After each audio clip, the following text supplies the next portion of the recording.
സ്വന്തം ഭാര്യ അന്യപുരുഷനുമായിട്ട് സെക്സ് ചെയ്യുന്നത് കാണാൻ ആഗ്രഹിക്കുന്ന ഭർത്താവ്. എന്താ അല്ലേ?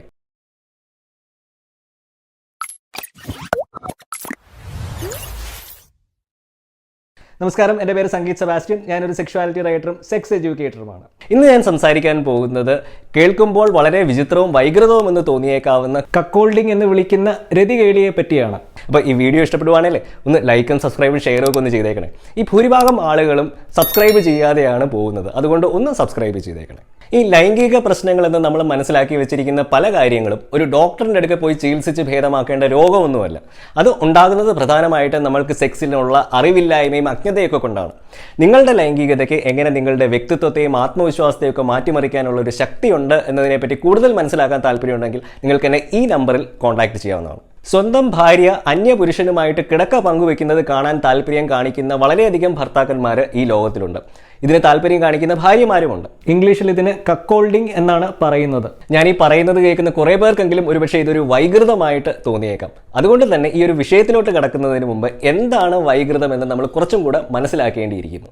പല ലൈംഗിക പ്രവൃത്തികളും നമ്മൾക്ക് കേൾക്കുമ്പോൾ അറപ്പും വെറുപ്പും ഒക്കെ തോന്നുന്നത് സ്വാഭാവികമാണ്. ഇതിൻ്റെ ഒരു പ്രധാന കാരണം നമ്മളാരും തന്നെ നമ്മളുടെ ലൈംഗികതയിലുള്ള സ്വകാര്യ ഇഷ്ടങ്ങളോ അനിഷ്ടങ്ങളോ ഒന്നും മറ്റുള്ളവരുമായിട്ട് പങ്കുവെക്കാറില്ല എന്നുള്ളത് കൊണ്ട് തന്നെയാണ്. അതിൻ്റെ കാരണം നമ്മളത് പറഞ്ഞു കഴിഞ്ഞാൽ ബാക്കിയുള്ളവർ നമ്മളെ എങ്ങനെ വിമർശിക്കും അല്ലെങ്കിൽ എങ്ങനെ ജഡ്ജ് ചെയ്യും എന്നൊക്കെയുള്ള ഒരു ഭീതിയും ആശങ്കയുമാണ് ഇതിൻ്റെ കാരണം. ഈ സെക്സിൻ്റെ ഉദ്ദേശം സന്താനോൽപാദനം മാത്രമാണെന്ന് നമ്മൾ മനസ്സിലാക്കി വെച്ചിരിക്കുന്നത് കൊണ്ടാണ് അതിലേക്ക് നയിക്കാത്ത ലൈംഗിക പ്രവൃത്തികളെ പറ്റി കേൾക്കുമ്പോൾ വെറുപ്പും അറപ്പും ഒക്കെ തോന്നുന്നത്. ഈ ഒരു കാഴ്ചപ്പാടിലേക്ക് നയിക്കുന്നതിന് നമ്മളുടെ സമൂഹത്തിനും കൾച്ചറും ഒക്കെ സെക്സിനെ എങ്ങനെ കാണുന്നു എന്നുള്ളതിനും വളരെ വലിയ പങ്കുണ്ട്. ഈ ലൈംഗികതയെ പറ്റിയുള്ള നമ്മളുടെ സമൂഹത്തിൻ്റെ കാഴ്ചപ്പാടുമായിട്ട് ഒരു വ്യക്തിയുടെ ലൈംഗിക താല്പര്യങ്ങൾക്കോ ആഗ്രഹങ്ങൾക്കോ ഒന്നും പലപ്പോഴും യാതൊരു ബന്ധവും ഉണ്ടാവാറില്ല. ഉദാഹരണത്തിന് ബഹുഭൂരിപക്ഷം പുരുഷന്മാരും ചെയ്യുന്ന ഒരു പ്രവൃത്തിയാണ് സ്വയംഭോഗം എന്ന് പറയുന്നത്. എന്നാൽ അത് ചെയ്യുമെന്ന് തുറന്നു സമ്മതിക്കുന്ന പുരുഷന്മാരുടെ എണ്ണം താരതമ്യേന വളരെ കുറവാണ്. ഇന്ന് ലോകാരോഗ്യ സംഘടനയും മെഡിക്കൽ സയൻസും ഒക്കെ ഒരേപോലെ പറയുന്ന കാര്യമാണ് ഈ സ്വയംഭോഗം എന്ന് പറയുന്നത് സ്ത്രീകളിലും പുരുഷന്മാരിലും നോർമലും ഹെൽത്തിയുമായിട്ടുള്ള ഒരു പ്രവൃത്തിയാണെന്നുള്ളത്. പിന്നെ എന്തുകൊണ്ടാണ് ആളുകൾ ഇപ്പോഴും സ്വയംഭോഗം ചെയ്യുന്നു എന്ന് പറയാൻ വിമുഖത കാണിക്കുന്നത്? ഇവിടെയാണ് നമ്മൾക്ക് കൾച്ചറിന് ലൈംഗികതയിലുള്ള സ്വാധീനത്തെപ്പറ്റി മനസ്സിലാക്കേണ്ടത്. 1960കളുടെ അവസാനം വരെ ഈ സ്വയംഭോഗം എന്ന് പറയുന്നത് ഒരു മാനസിക രോഗമായിട്ടാണ് മെഡിക്കൽ സയൻസ് പോലും കണ്ടിരുന്നത്. ഇതിൻ്റെ ഒരു പ്രധാന കാരണം വെസ്റ്റേൺ സെക്സ് പാപവും അശ്ലീലവുമാണെന്ന് പഠിപ്പിച്ചിരുന്ന ഒരു വെസ്റ്റേൺ ക്രിസ്ത്യൻ കൾച്ചറിൻ്റെ മെഡിക്കൽ സയൻസിലുള്ളൊരു സ്വാധീനം തന്നെയാണ്. ഇതേ കാരണങ്ങൾ കൊണ്ട് തന്നെയാണ് ഹോമോസെക്ഷുവാലിറ്റിയും, അതായത് സ്വർഗ അനുരാഗവും മാനസിക വൈകൃതം അല്ലെങ്കിൽ മാനസിക രോഗമായിട്ട് മെഡിക്കൽ സയൻസ് അടുത്ത കാലം വരെ കണ്ടിരുന്നത്. പിന്നെ എങ്ങനെയാണ് വെറും 50 വർഷങ്ങൾ കൊണ്ട് സ്വയംഭോഗവും ഹോമോസെക്ഷുവാലിറ്റിയും ഒക്കെ നോർമലും ഹെൽത്തിയുമായിട്ട് മാറിയത്? ഇത് സംഭവിച്ചത് പ്രധാനമായിട്ടും യുകെയും അമേരിക്കയും പോലെയുള്ള വികസിത രാജ്യങ്ങളിൽ ഈ ചുരുങ്ങിയ കാലയളവ് കൊണ്ട് സെക്സിനെ പറ്റിയുള്ള കാഴ്ചപ്പാടിൽ വന്ന മാറ്റം തന്നെയാണ്.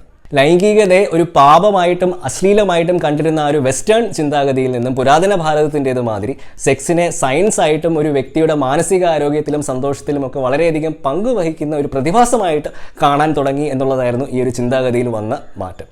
ഇന്ന് സെക്സിൽ ഏറ്റവും കൂടുതൽ റിസർച്ചുകളും പഠനങ്ങളും നടക്കുന്ന 2 രാജ്യങ്ങളാണ് യുകെയും അമേരിക്കയും ഒക്കെ.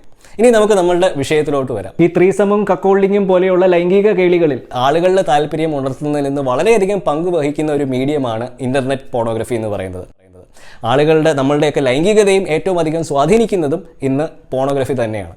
അമേരിക്കയിൽ നടത്തിയ പഠനങ്ങൾ പ്രകാരം ഏകദേശം 52% പുരുഷന്മാരും 26% സ്ത്രീകളും കക്കോൾഡിങ്ങിനെ പറ്റി ഒരിക്കലെങ്കിലും ചിന്തിച്ചിട്ടുള്ളവരാണ്. ഇന്ത്യയിൽ ഇങ്ങനെ ഒരു പഠനം നടത്താത്തത് കൊണ്ട് തന്നെ എത്ര ശതമാനം പുരുഷന്മാർക്കും സ്ത്രീകൾക്കും കക്കോൾഡിങ്ങിനെ പറ്റി താല്പര്യമുണ്ട് എന്നതിനെ പറ്റി ഒരു വ്യക്തമായ ധാരണയില്ല.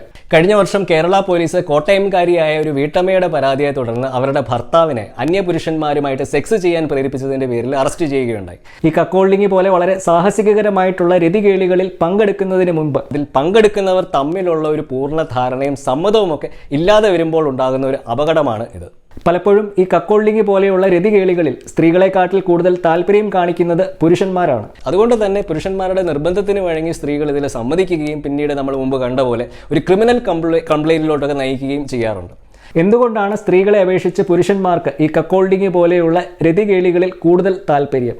ഈ കക്കോൾഡിങ്ങിനെ പറ്റി പഠനം നടത്തിയ കിൻസി ഇൻസ്റ്റിറ്റ്യൂട്ട് റിസർച്ച് ഫെലോയും സോഷ്യൽ സൈക്കോളജിസ്റ്റുമായ ജസ്റ്റിൻ ലീമെല്ലറിന്റെ അഭിപ്രായത്തിൽ ഇത് സംഭവിക്കുന്നത് പ്രധാനമായിട്ടും സ്ത്രീകളെ അപേക്ഷിച്ച് പുരുഷന്മാർ കുറെ കൂടെ വോയറിസ്റ്റിക് ആയതുകൊണ്ടാണ്. ഈ വോയറിസം എന്ന് പറയുന്നതാണ് നമ്മൾ 2 വ്യക്തികൾ തമ്മിൽ സെക്സിൽ ഏർപ്പെടുമ്പോൾ അത് ഒളിഞ്ഞോ അല്ലാതെയോ കണ്ട് ലൈംഗിക സംതൃപ്തി നേടുന്ന ഒരു സ്വഭാവം. ഈ ഒരു സ്വഭാവം സ്ത്രീകളെക്കാട്ടിൽ കൂടുതൽ കാണിക്കുന്നത് പുരുഷന്മാരാണ്. അതുകൊണ്ടാണ് പുരുഷന്മാർക്ക് സ്ത്രീകളെ അപേക്ഷിച്ച് കക്കോൾഡിംഗ് പോലെയുള്ള ലൈംഗിക പ്രവർത്തികളിൽ കൂടുതൽ താല്പര്യം എന്നായിരുന്നു അദ്ദേഹത്തിന്റെ നിഗമനം. ഇതേ കാരണം കൊണ്ട് തന്നെയാണ് പുരുഷന്മാർ സ്ത്രീകളെക്കാട്ടിൽ കൂടുതൽ പോൺ കാണുന്നത്. അവിടെയും വോയറിസം തന്നെയാണ് നടക്കുന്നത്. കക്കോൾഡിംഗ് പോലെയുള്ള രതിസ്വപ്നങ്ങളിലൂടെ പല പുരുഷന്മാരും നിറവേറ്റുന്നത് ഒരു ലൈഫ് പോൺ അവരുടെ കൺമുമ്പിൽ കാണുക എന്നുള്ള ഒരു സ്വപ്നമാണ്. എന്നാൽ ഒരു സ്ത്രീയെ സംബന്ധിച്ച് അവരുടെ ഏറ്റവും വലിയ ലൈംഗിക നിർവൃതി അല്ലെങ്കിൽ രതിസ്വപ്നം എന്ന് പറയുന്നത് അവർ മറ്റുള്ള പുരുഷന്മാർക്ക് സെക്ഷുവലി ഡിസൈറബിൾ ആണ് എന്നുള്ളൊരു തോന്നലുണ്ടാകുമ്പോഴാണ്. ഈ ലൈംഗികതയിലുള്ള അടിസ്ഥാന വ്യത്യാസം കൊണ്ട് തന്നെയാണ് പല സ്ത്രീകൾക്കും പോൺ കാണുന്നതിനോട് താല്പര്യമില്ലാത്തത്. ഈ പോൺ എന്ന് പറയുന്നത് പ്രധാനമായിട്ടും പുരുഷന്റെ ആനന്ദത്തിന് വേണ്ടി ഉണ്ടാക്കുന്ന ഒരു മാധ്യമമാണ്. അതുപോലെ തന്നെ ഈ കക്കോൾഡിങ്ങിൽ താല്പര്യം കാണിക്കുന്ന വ്യക്തികൾ പുരുഷന്മാരും സ്ത്രീകളുമൊക്കെ സെക്സിൽ വളരെയധികം നോവൽറ്റിയും ത്രില്ലും ഒക്കെ ആഗ്രഹിക്കുന്ന വ്യക്തികളാണ്. അതുകൊണ്ട് തന്നെ ഈ കക്കോൾഡിംഗ് പോലെയുള്ള രതിസ്വപ്നങ്ങൾക്ക് ആ ദമ്പതികളുടെ ലൈംഗിക ജീവിതത്തിൽ ഒരു പുത്തൻ ഉണർവ് കൊണ്ടുവരാനുള്ള ഒരു സാധ്യതയുമുണ്ട്. പക്ഷേ അതിനാദ്യം വേണ്ടത് ആ വ്യക്തികൾ തമ്മിലുള്ള, അതായത് ആ ഭാര്യയും ഭർത്താവും തമ്മിലുള്ള ബന്ധത്തിലുള്ള ദൃഢതയും കമ്മ്യൂണിക്കേഷനും ഒക്കെയാണ്. കാരണം അല്ലെങ്കിൽ ഇങ്ങനെ ഒരു സാഹസികരമായിട്ടുള്ള ഒരു സെക്ഷൽ എക്സ്പെരിമെന്റേഷനിലൂടെ ആ ബന്ധം തന്നെ എന്നേക്കുമായിട്ട് മാറാനുള്ള ഒരു സാധ്യതയുണ്ട്. ഈ രതിസ്വപ്നങ്ങൾ എന്ന് പറയുന്നത് എല്ലാ മനുഷ്യരിലും ഒരേ വികാരമല്ല ഉണർത്തുന്നത്. ചിലർക്ക് കക്കോൾഡിങ്ങിനെ പറ്റി കേൾക്കുന്നത് തന്നെ അറപ്പും വെറുപ്പുമൊക്കെ ആയിരിക്കും. അത് ഓരോ വ്യക്തിയുടെയും വ്യക്തിത്വത്തെയും അവരുടെ ലൈംഗികതയിലുള്ള കാഴ്ചപ്പാടിനെയും ഒക്കെ ആശ്രയിച്ചിരിക്കുന്ന ഘടകങ്ങളാണ്.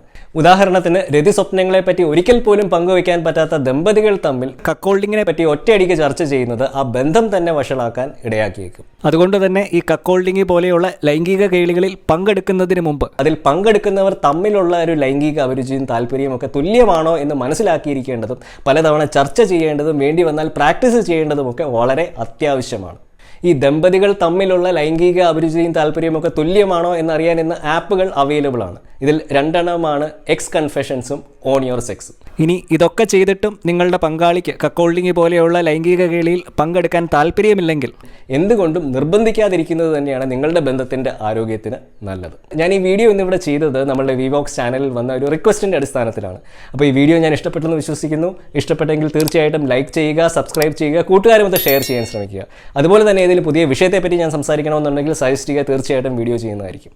So until next time, this is Sangeet Sebastian signing off for VVox. Just sex, no shame.